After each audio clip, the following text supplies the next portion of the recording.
Not Diet Coke, surprisingly. I'm going to this 2-3 seconds to fill in. And if nobody comes on, I go home. Okay. Hey, Robin. It's weird. It says there's nobody on. Okay. So now that I have Robin on, I will start talking. I have a student who just took the test yesterday, who took it online at home. There are some good things and there are some bad things. Hey, Eddie. Hey, Sandy. How are you? So call me around 3 or 4 o'clock if you want, Sandy. I think you said the afternoon was good, right? Okay, so now. Oh, God. Now, my dog is going to bark like crazy because somebody's coming home probably. So now, the remote testing. Okay. So what happens with the remote testing is my student took it yesterday, and this is, I have to look up my notes because I wrote down what he told me. So, one, when you walk in there, you're going to have to run through a check-in where they check your shirt, you show your collar, take your hat off, or whatever it is. And that's first, and there's a security person watching you do this. Okay, so the camera's going to be on you. You're going to have to show your room. Actually, the person today, they made him show under his bed to make sure there was nobody hiding there or anything, showing all the notes. Okay, so that's the first thing. Then you're allowed to take, if you're taking the Series 7, there is a 10-minute break built in, an automatic 10-minute break. So I think you do 70 questions, and then you get a 10-minute break if you want to, and then you have another 75, 70, or however many left, 60. If you do take the break, you have to do an normal check-in where you go out, you come in, and you still have to go through the whole check-in process again, which means it wastes time, it takes time, and you have to go through the same thing like you're checking in for the first time. You can take breaks during the test, okay? But again, you have to kind of wave or IM or something to the security person who's watching you, who's supposed to be watching you the whole time. And then they will give you they will let you take the break. Then when you come back, they recheck you in. You can't just leave and go to the bathroom. You have to get their permission. So they will tell you somehow, either online or through chat, that you do this. Okay. So now he thought he couldn't wear any earphones, but somebody else said you can have them, but they might have to be plugged into the computer. They can't be Bluetooth because they don't want you cheating, obviously. Every time you go in and out, you get a check. Now, here's a couple of things. We already talked about that there's no scratch paper, which he said he thought would be really bad, but knowing that, he actually went very heavy into it, studying hard and practicing it a million times so that it was in his head, which does help. So scratch paper isn't the worst in the world. There is math. So there is a lot of math on this test, so that which makes it harder with the no scratch paper. Secondly, you have a calculator. So the calculator is not here, it is on the computer. And he said the problem was, if you have good eyes, you're fine. But he had said his eyes aren't amazing. So there's no commas. So sometimes he couldn't count the zeros. And what are you going to do? You have to just look really close and try to figure it out. Here's the bigger problem. You can't go back. There's no mark for review. In person, at the places, you can do mark for review. You have paper. On remote, you cannot go backwards. Okay? So once you answer a question, hit select, it's done, it's locked in, there's no backwards. That's how they prevent you from cheating. Because what's happening is that you hit it, and if you go on a break, you can't come back and check it anyway. No matter what you do, you cannot go backwards. That's kind of a deal breaker for some people. But the good thing is, what they do with the process, which they should do at the in-person thing, is you can use your mouse and check off. You can check off like the question, like if you say, oh, A is not it, you can highlight it, cross it out. You can highlight parts of the top of the wording, which it's not really that big a deal because the shit's not that long. Secondly, you can check, you can kind of check off the ones you don't like. So hopefully you can get, process of elimination and kind of reduce it down to 1 or 2 questions. So it kind of makes up for the lack of scratch paper, maybe. But that's still, so here the good things are, you get to highlight and check off. The bad things are no scratch paper. And once you answer a question, you cannot go back. So there's no more work review. You have to do this. There's a lot of pressure doing this. Oh, and here's the big one. I asked him, what happens if somebody walks into the room? He said, they specifically said that's a no-go. If somebody walks into the room, they shut down your test right away, and that's it. Okay? So if you're going to do this at home, at home, at remote, you have better damn well make sure that everyone is out of the room and out of the thing and go. Like he said, he had his wife go out. Not that you can. He had them take him out of the house and go like to visit their mom or something like that for 3 or 4 hours, because that was unacceptable. If somebody walks in the room, they shut down the computer, and he doesn't know. He can't remember if they kill it or that just stops right then. And then they just restart it when the person leaves. But he said it's an absolute non-starter if somebody walks into the room. So make sure if you're doing this at home, that you have a specific time that nobody's allowed in the room. And make sure there's no study material or anything in that room because they're going to check it. And if they see it, they're kicking you out. At any point, if they think something's wrong, they can pause it and then IM you and stuff like that. So there is a way to contact you. Okay. So Prashil, your test is on the 1st. Okay. So so the biggest thing is that we have to make sure that you are studying the suitability. If your test is in the next 5 to 6 days, yes, you can do tests, but I would not focus on just tests. I would focus on getting the knowledge, getting the suitability, and the day before the test, do not take a test. Like the night before, don't take it. There's no upside. And as I've said to every single one of my students, and the 2 have taken it, they said it saved them, start taking the exams with a mask on. Start taking the exams with a mask on, because the one girl I talked to, she wasn't a student yet, and now she is. She called me after, and she said she didn't do that. She took it, and she started freaking out. So we don't want that. We don't want the first time you put a mask on your face for 3 hours is to be during the test. So start practicing it. I have one of my students today, he started laughing, saying that his roommates will make fun of him. I said, they might make more fun of you if you fail. So it's just get over it, find a room, and I don't know, buy them pizza, send them in another room, and practice it with the mask. Because you may find that it's not a big deal, but some people get a little freaky that you add the stress and then you throw a mask on there that you're breathing. It's not always a good thing. Okay. Now, how'd you do in the suitability exam, Prashil? That's a solid. The Kaplan suitability one is pretty good. Okay, now, technical versus fundamental. So the big thing is, fundamental is looking at, and they're going to ask questions on it. Not a lot of math on it. Not a lot of heavy balance sheet, like figure out 3 levels. You will have to figure out PE ratio, which is market price over the earnings per share.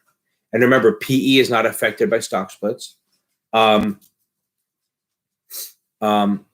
might have to figure out earnings per share. Definitely have to figure out earnings per share, which is total earnings divided by the number of shares. You may have to know what impacts when a dividend gets paid, declared versus paid, how that changes. That's kind of the math. You may have to recognize where stuff is, like what's on a balance sheet, what's on the income statement. There's a lot of things to remember, but as a general rule, the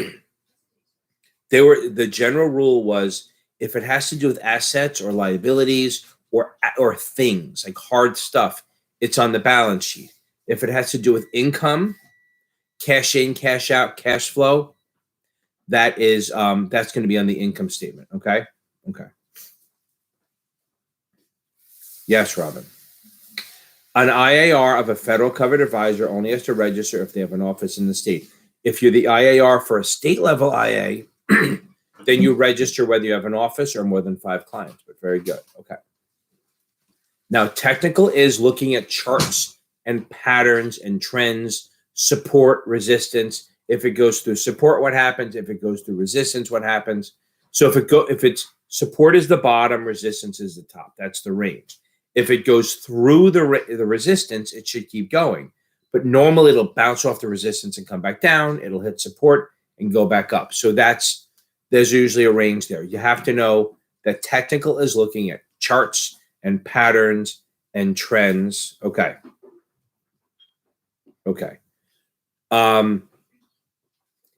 It's also going to look at like if there's some ratios. Not keep in mind, fundamental looks at the actual company, breaking it apart, balance sheet, stuff like that. Technical is looking at the prices and the trends and stuff like that.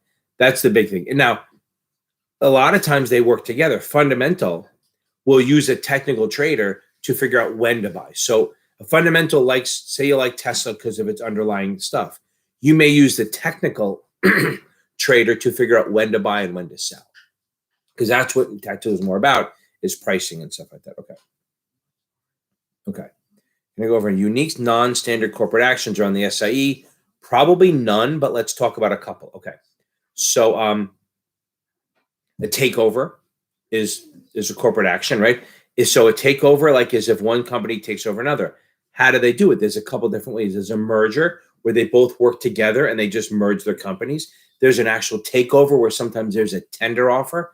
Now you're going to see tender offer pop up a lot. A tender offer is when one person or company or whatever offers to buy the shares of the other company at a premium. So let's say Delta right now is trading at $20 a share.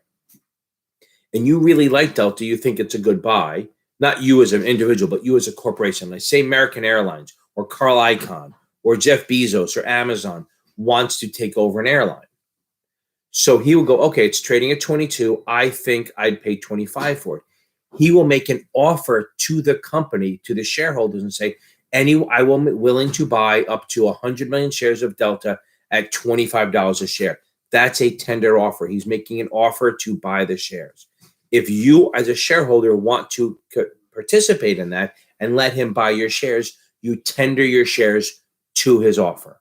A tender offer has to be open for at least 20 days. If you change it, then it has to be open for at least another 10 days. As far as the SIE goes, that's probably as deep as it's going to get on the corporate actions, because they're not really going heavy into that. Okay. It's more about basic level. Okay. You don't have to know the contribution, the catch-up stuff, but you have to know when it starts. So for all retirement accounts, you can start doing catch-up contributions, which is, okay, so if I have an IRA, either Roth or regular, I can put $6,000 a year in. Boom. Every year I can put $6,000 in. Once I turn 50, I can add $1,000 into that. Okay. So, so we have, you put in $6,000 a year, and then once you turn 50, you can put in an extra $1,000. So let's say you have a spousal IRA too. So you have an IRA and your wife has one. You have one for your wife or husband. If you're putting money in and she turns 50 first, you can put the $1,000 in for her, but you can't put it in for yourself until you hit 50. Now, the other part of this is on a qualified plan like IRAs and 401ks. Another thing is the earliest you can take out, which is the most important, is 59.5 without a penalty. The latest you must start taking money out is when you turn, it was 70.5, now it's 72. I don't know which one they're going to use for the test, but they won't do both. So it's either 70.5 or 72. They're not going to say which one is it. They're not going to be that cruel. Okay. Okay.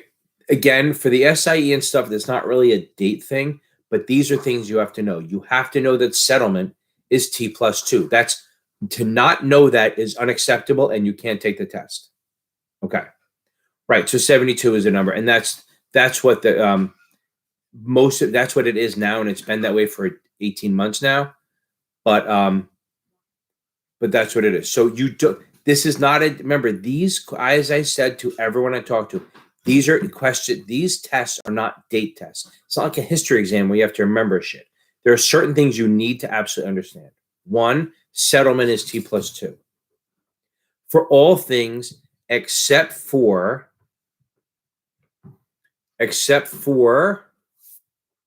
treasuries and options are T+1. That's an absolute. You must know that. Payment is a different thing. Payment is T plus 4. That means when you buy it on Monday, you have until Friday to pay for something. That's you as the customer. Settlement is T plus 2, which is when the broker dealers settle up and they pay for it and get the shares. You have another 2 days to pay for it. You absolutely have to know that stuff or don't take the test. You have to know that the options agreement gets paid and signed within 15 days. That's a thing. You have to know the dividend stuff, the DERP. Remember, DERP, Declaration X, Record Payable. You have to know that the X day, which is the day you don't get the dividend, you have to pay. The X day is the one day before the record day. It's always the business day before the record day.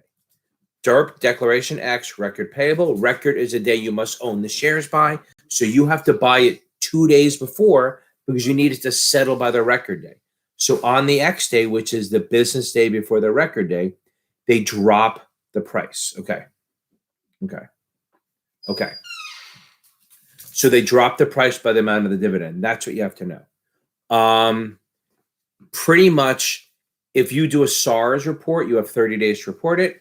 If you do a CTR, which is a current transaction report, you have 15 days because that's a normal thing. That's not even a punishable thing.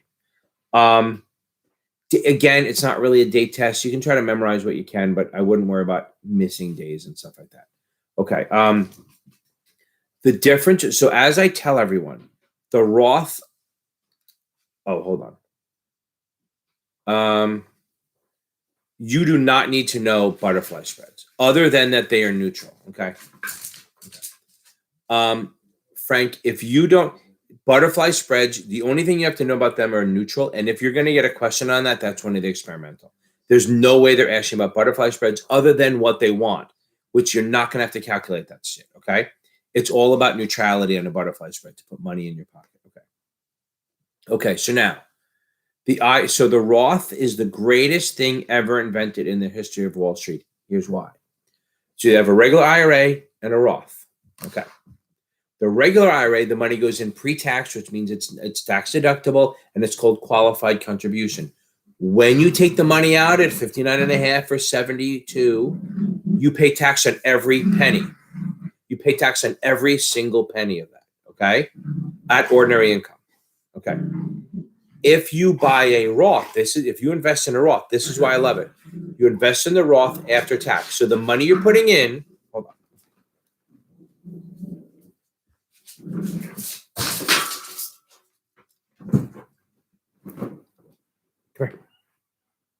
If you have a Roth, if you have a Roth IRA, you put the money in after tax and it grows tax deferred. But if you hold it in the account for at least 5 years, when you take it out, you pay no taxes on the growth. Okay? So hear me out. Regular IRA, the money goes in pre-tax, you don't pay taxes on it, and it grows, and then you pay tax on everything. A Roth IRA, you put the money in after tax, so you put in $5,000 into a Roth, it grows to 100. When you take it out, you pay tax on nothing. Nothing. That's why it's so great. The Roth is better, but why doesn't everyone do a Roth? Because if you make too much money, you're locked out. There's income limits. It's like 130 grand or almost 200 grand if you're married. Okay. The Kaplan language is not even nearly close to the actual test. Okay. None of the vendors are really good. STC and training consultants are better. The problem with training consultants is the closest to the wording, but it's actually easier than the exam. So that's where an issue is. So don't take the test looking for the wording. That's why when you study, you have to study for concepts. You have to actually go out of your way to get the concepts of this topic. So this way, even if they throw a curve at you, you're actually okay. Okay. Now, yeah, I agree. STC is pretty solid with that. I think they're the best as far as total concepts and everything go. But wording, I still think training consultants is closer, but it's easier, so it doesn't challenge you. So I'd rather you get challenged by buying something harder. Okay. Now the other thing is, if you're taking the SIE, people, if you have not taken the FINRA exam yet, the little fake one that they offer, don't do it till you're about a week or two before the test. That's how you get used to the wording. Don't take it early because you don't get another one. You can take it over and over again, but the questions are the same. Okay.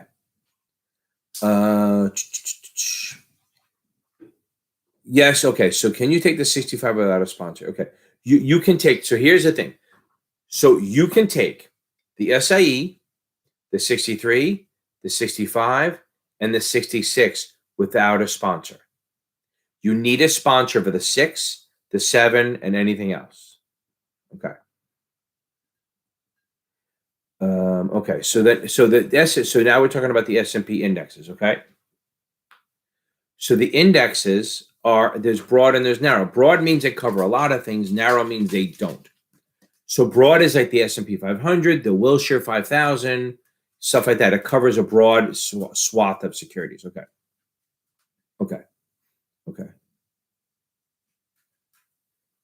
So we'll get to that. So then the narrowest is the Dow Jones, the Dow 30, because it covers 30 stocks that are just the super companies. They're the big ones. They're the industrial. So it's only 30 stocks in this narrowest. Okay. Now, so at 59 and a half. So the earliest you can take it out is the April. Oh, that's a good question. So the earliest thing that is when you're 59 and a half. I always, you know what? I never even thought about it. So the thing is, I think the 59 and a half is your birthday. Okay. But on the RMD, it's April 1st of the year after you turn that age. That's what it is. It's April 1st after you do. Okay. If you have the 63 ready, you should try to take the 66. If you have the 63 already and you have a choice of taking another one, take the 66. Because again, yes, you've already taken the 63. So half the exam is 66. Now, this only works if you have the 7 already. Okay. If you have the 7 already, then you can take the 66. If you don't have the 7, the 66 is worthless because it doesn't matter. You need the 7 for the 66. So again, if I have the 63 and you want to take another exam, go for the 66. Because here's the best part. God forbid you fail, you can take the 65 like 3 days later because you're actually studying for the 65 at the same time. But if you take the 65 first, there's parts of the 66 that you're not studying for. So you'd have to not start over, but go into a bigger test mode. Also, since the 66 has half the 63, 20% of it is overlap from the 7, which is awesome. And then you have another 30%. You have to learn a new thing. So, okay. Now, okay. So now, if, where are we? Okay. So now the other thing is, well, I think we're good on the 66. I think that works. Okay. So now, the other one in this is that since it's only 100 questions and it covers twice as many topics, it's not as deep as a 65. So the 65 says it's 150-ish questions and it covers one thing kind of, it's going to go very deep. And that's the problem. Okay. It's not haram, it's just harder. Okay. So here's the deal. For when you take the money, okay. Let me get Isabella. So my school bought Kaplan for me. What's your advice so I don't get confused with the wording on the date of the actual exam? Okay. I'm not telling you to buy another product. I'm not. You can absolutely pass with Kaplan. You have to get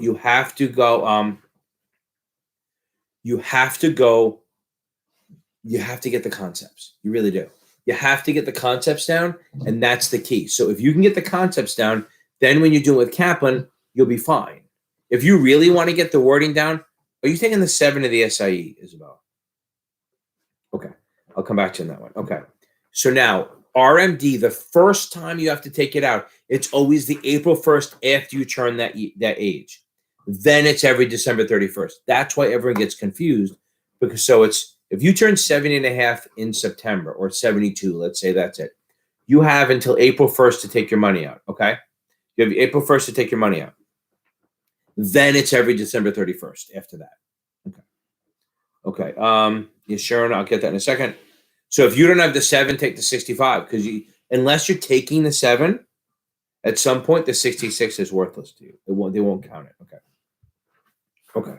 Good, Bianca. Okay. So now the SIE. So if you want to do the SIE, what you can do is if you have Kaplan already, instead of buying the whole program, you can either go to SIE and go to STC, maybe buy the program. I'm not telling you to spend a lot, or you can go to my Achievable. I have a link in this thing that'll give that you can go to Achievable. They have good SIE stuff and it's new questions. But again, STC and training consultants are the closest. I mean, really, maybe see if someone took it already and willing to sell you their. I'm not telling you to do that, but I'm just saying that maybe somebody could lend you their Q Bank for a little bit. Okay. Again, if you guys, here's my pitch. If you guys are looking for tutoring, capitaladvantagetutoring.com, reach out to me and we'll go from there. Again, if you're looking for material, in my link, you can use STC. It gives you a 15% discount. If you're looking for a supplement like a budget, you can do the Achievable, which is awesome. I love their stuff. They're coming out with the Series 7 and the Series 6 in July. So if you're taking it before then, it doesn't help you, but okay. Now, okay, so I have to do the BGSCS again. So BGSCS, big sacks. Okay, so now I think that works. SIE, so Isabella, if you are looking for a supplement, go to Achievable, buy that program. It's like $80, okay? If you don't need it, I'm not telling you to do it. I'm telling you stick with the Kaplan. You can absolutely stick with the Kaplan and work on the product. Just work on understanding the stuff. Watch the videos. Join this. And if Kaplan's videos are kind of crap, but see if you can get somebody who's willing to give up their book, give up their stuff for like a little bit of money or something. Okay. Now, okay, the Romanian. You're going to take the 7, you get a sponsor. That's fine. So you can, if you think you're going to do that, then take the 66. It's fine. But it's right now, if you're not actually working, then it doesn't matter. Just get it. Take the 66 and get it over with. Okay. Okay. Okay. Yes. So if I turn 71 in November and I turn 7, it's really 70 and a half. It should be 70 and a half, not 71. But if you turn 70 and a half in May, then you have until the following April to do that. Okay. Okay.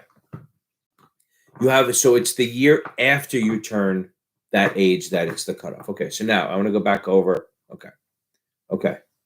So it's the year after you turn 7 and a half. So if you turn 7 and a half in November, then it's that April. If you turn 7 and a half in January, it's the following April. Now, going back to this. So Sharona was bringing up the BGSCS. Okay. So everything, so as far as record retention goes, everything is, oh yeah, they absolutely try to get you because they said December 31st, April 1st. So record retention is, okay. The record retention is how long you have the broker dealer has to hold shit. So number one, almost everything's 3 years, 3 years. Now, what I tell everyone, big sacks, okay? BGSCS is what I remember. This BG is the big, SCS is the sack. So it's like phonetically. So Santa carries 6 big sacks.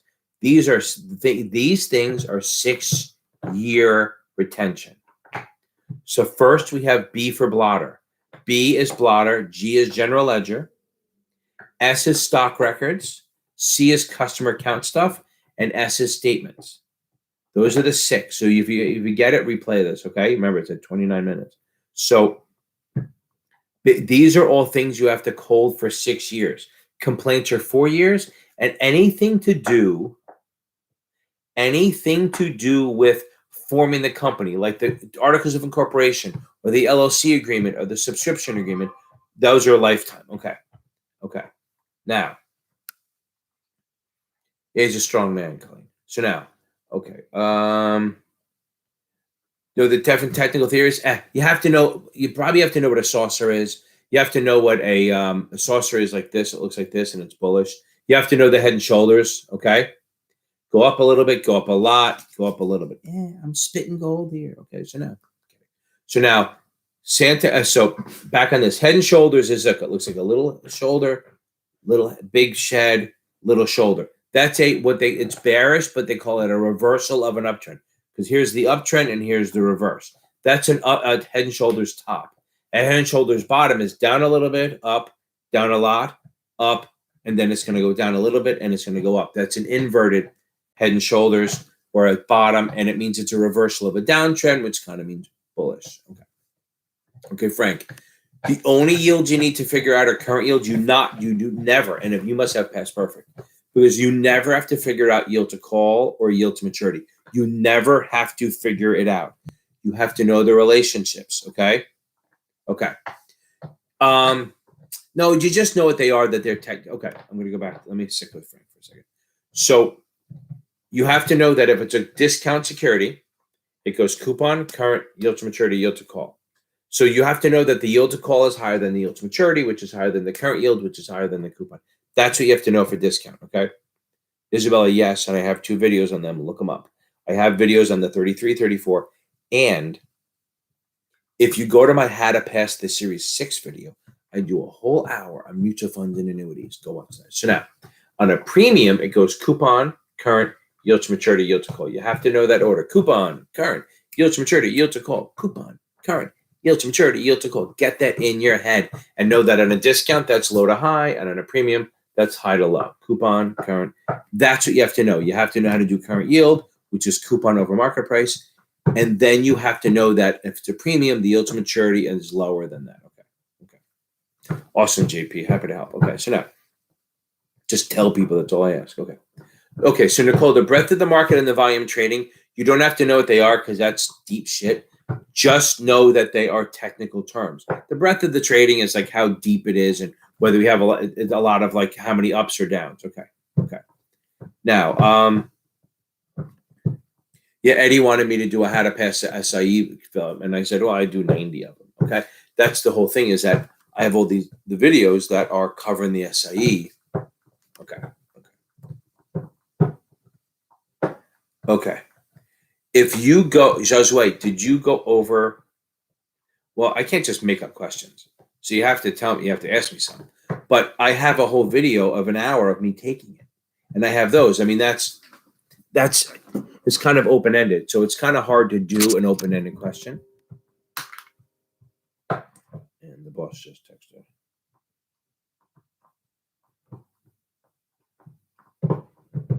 Okay, I'm warning everyone. The dog's gonna bark.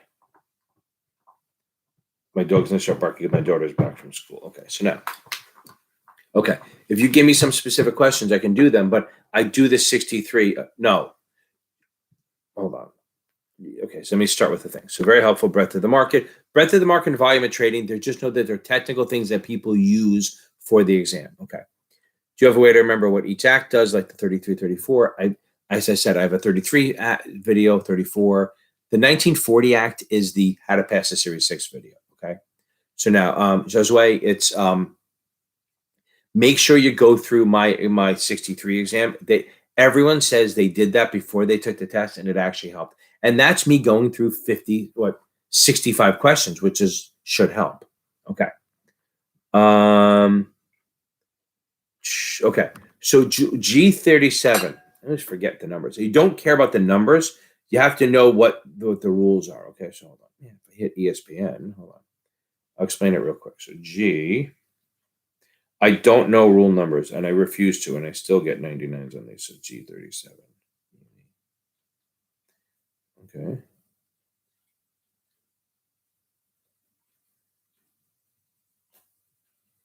Well, if I'm looking for a G37 muffler, I could have found it. Okay.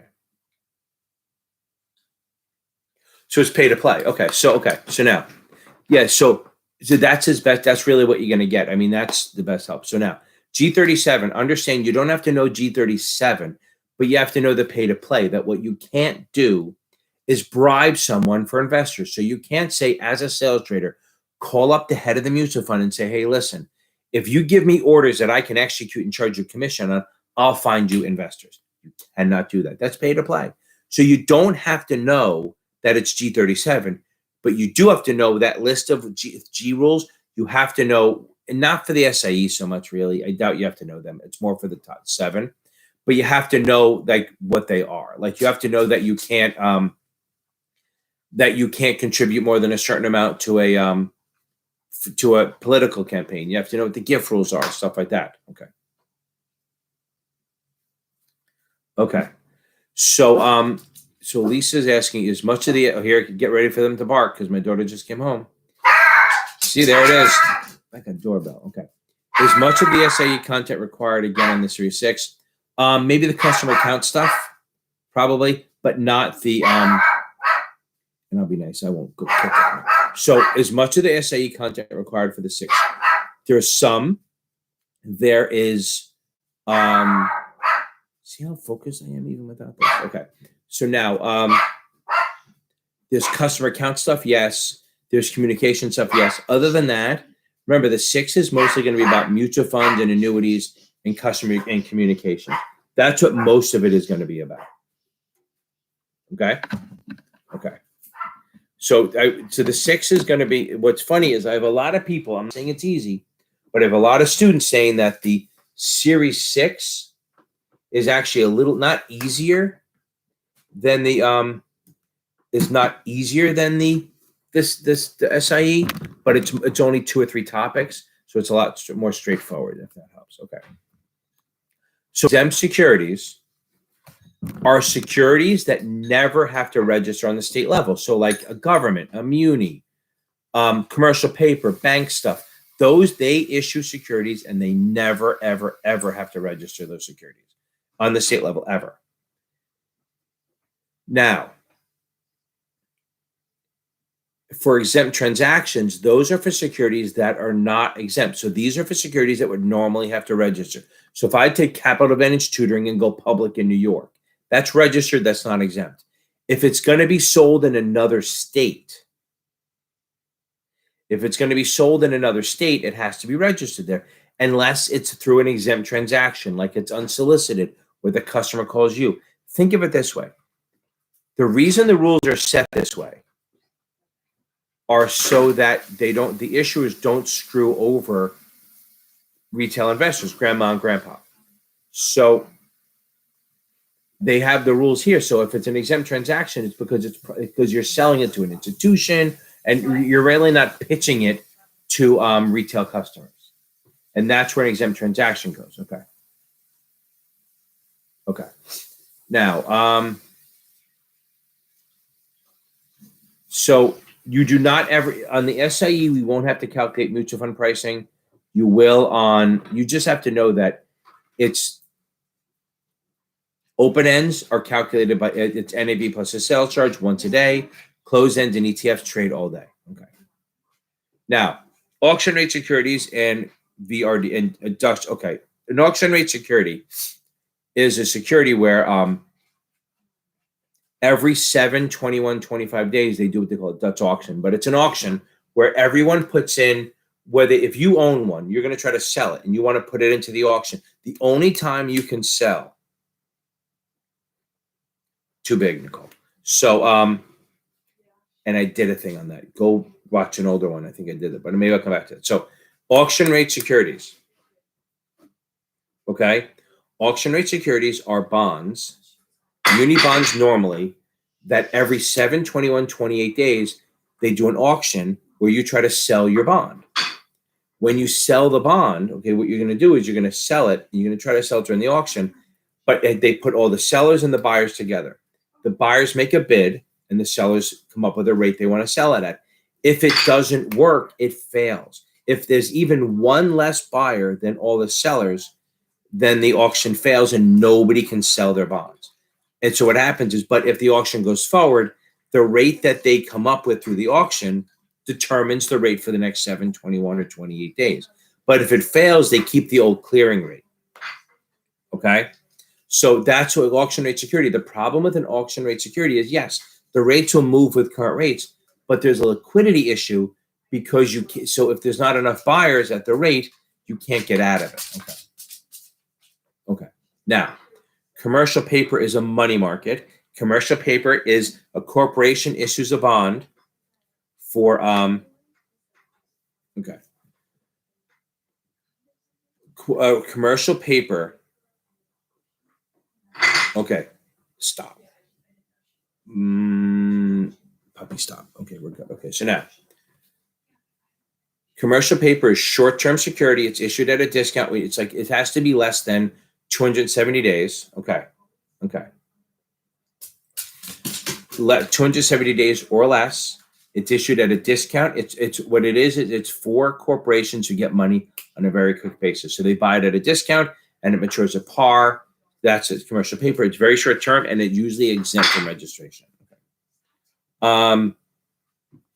Okay. CMOs, just understand that they're mortgage-backed securities. They are passed through. The money comes through because as people pay the mortgage, the money goes into the bank. I think you did this Tuesday. The money goes in. The money goes into this pool of mortgages, and then it passes through to the investor. So you get monthly income. But your biggest risk is prepayment risk, because if the person who bought the house and is paying the mortgage payments, and he not defaults, but if they refinance, they're going to pay off your product, and now you're getting less money. Because remember, you're an investor, and you're buying a little piece of every little, a little piece of a bunch of mortgages.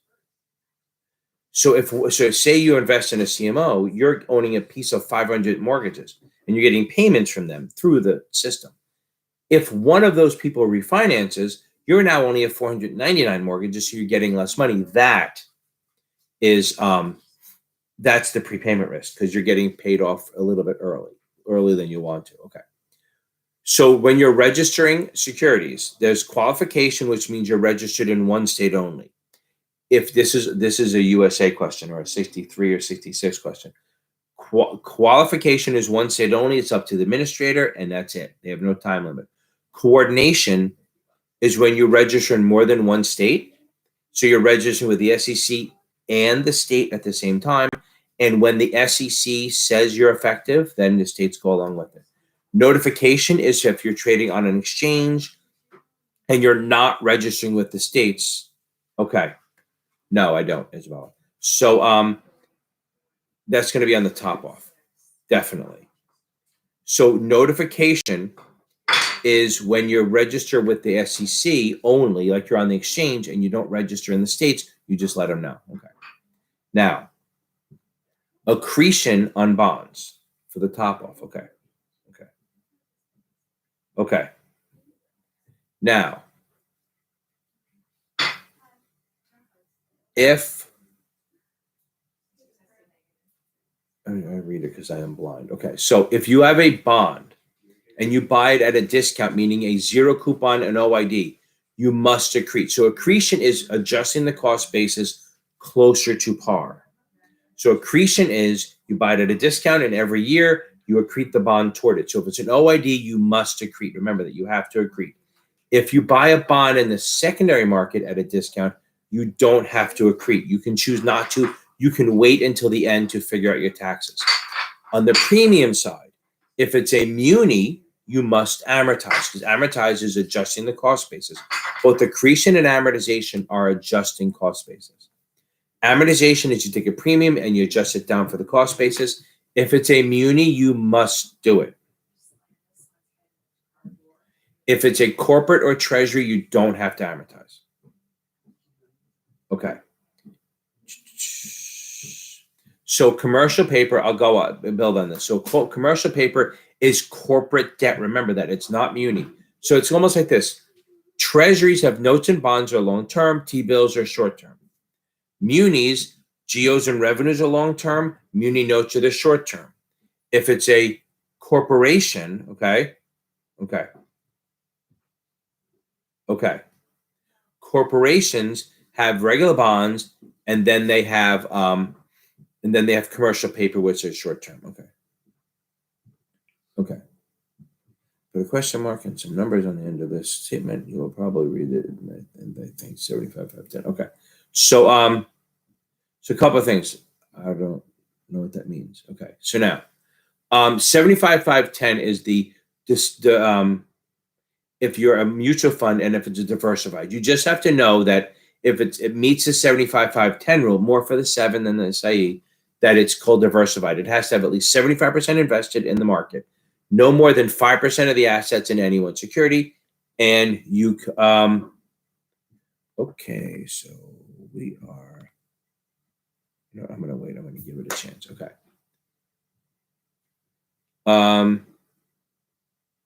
Just know that those are money markets. Okay. So, I don't know what Regina's saying, but okay. So now,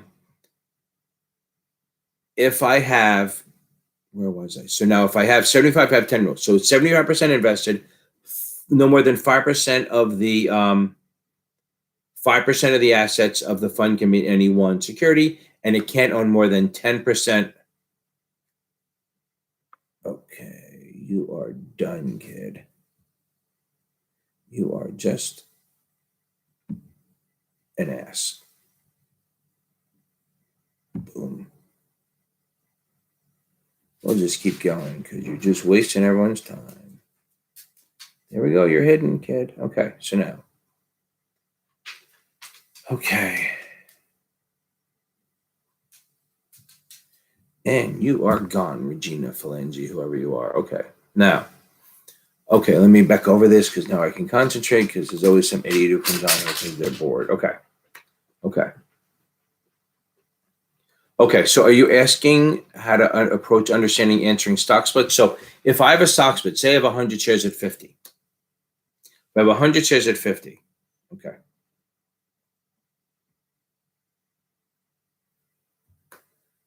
I don't know what slips. Okay. I don't know. You have to spell out slips for me and what they are. Okay. So sometimes people use acronyms that I don't know. So now, and I'm going to go like 3 more minutes and then I'm going to head out. So that just pisses me off and gets me mad. Okay. So now, stock splits. If I own 100 shares at 50 and there's a 3-for-1 stock split, how I handle is I do 3 divided by 1. That gives me a multiple. So it's 3. So I do 3 times the number of shares. And then I take the total value. So I take 100 shares at 50 is worth $5,000. I do 5,000 divided by the new number 3, and that gives me the price of 1666. So again, I could do it this way. I own 100 shares at 50, that's worth $5,000. If I do a 5-for-4 stock split, I do splits. Okay, that's what I'm doing. That's perfect. So if I do a 5-for-4 stock split, I'm going to do 5 divided by 4. That gives me 1.25. Okay. So 1.25 is now my multiplier. So I multiply that times the share. So I do 100 times 1.25, and this could be in the SIE. So I do 1.25 times 100. That gives me 125 shares. I then take the total value. I take the total value of $5,000 and divide it by 1.25, and that gives me the new price, which is going to be 40. So I had 100 shares at 50. Okay. Now, I have 100 shares at 50. Now on the stock split 5-for-4, I now have 125 shares at 40 because I took the 100, multiplied times that ratio that I came up with of 1.25. It's 125 shares. I do the total value of 5,000 divided by 125. That gives me 40, and that's 125 shares at $40. Okay. Eddie, I hope that helps. And the same thing, say it's a reverse split. You always do the first divided by the second. So say it's a 1-for-5. You do 1 divided by 5. That gives me 0.20. I multiply that times a share. So again, 100 shares times 50 is times 0.20 is 20 shares. And then I do 5,000 divided by 20. That should give me, I don't know, $250 a share. Okay. Okay. Okay. So Isabella and Sharona, all of those things are pretty much T-bills. So CDs are just bank deposits that are money markets. Okay. A negotiable CD is one that is tradable. It is not tradable in the market, but you can actually get out of it without a penalty. A CD is a time draft. You put money in, it locks up the rate for like 6 months or 8 months, and then you get out of it. That's all it is. If it's negotiable, that means you can sell it back to the bank without a penalty. And sometimes it means it's more, and it's also considered a security. Again, mostly just money markets. Don't kill yourself on the CD stuff. Okay. Repos and reverse repos. This is during. Okay, so let me make sure we're good. Okay,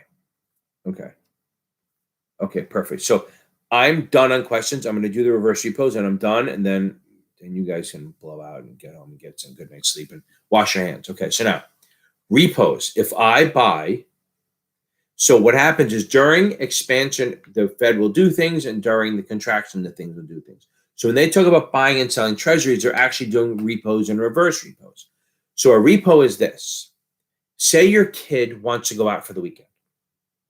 And you go, okay, I'm going to give you some money, but I'm lending it to you. I'm not giving it to you. So you say, okay, you say your kid needs $1,000 for the weekend, crazy weekend.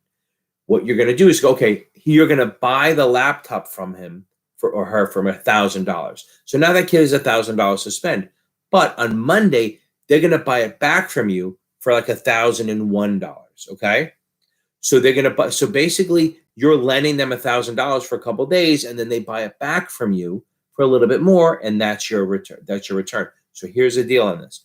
So the Federal Reserve, when they do a repo, they buy treasuries at, let's say, $950 from the bank. So now the bank has $950 to lend out.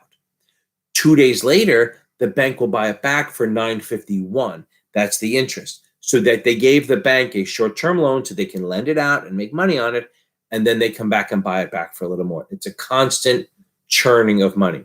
So that's what a repo is. A repo is when the Federal Reserve or whatever is buying the securities, and it's going to be rebought back at some point. A reverse repo is the opposite, where say your kid wants to go out and you don't want him to go out. So you make him buy your laptop for $1,000, and then on Monday you buy it back for $1,001. But the good thing is for the whole weekend, that kid didn't have any money. That's what happens with the Treasury. The bank, say you want to slow the economy down, and during expansion you're slowing it down, you will sell treasuries to the bank, so they have to buy it from you, and then they will buy it back. You will buy it back from them the next day for a little bit more, but you are denying them money. I hope that helps. Please hit like, please subscribe, tell people about this, and you'll have a good night. Keep your hands washed, and I will see you Tuesday. I am almost done with my Chapter 5 video, first part of it. I should have that out by tomorrow or the weekend. Please go on and feel free to watch the ads. Helps me out. Okay. I'm making $30 a month on this. That's awesome. Okay. You all have a good night. Wash your hands, and see you on Tuesday. And is somebody's taking it Saturday? I thought so. Josue, you're going to rock this thing. Keep reading. Read as much as you can. Watch videos. And remember, broker-dealers are firms, agents are individuals, IAs are firms, IARs are individuals. You have to know that. And take your time and make sure you read all 4 choices on that shit. Read the question, then read all 4 choices.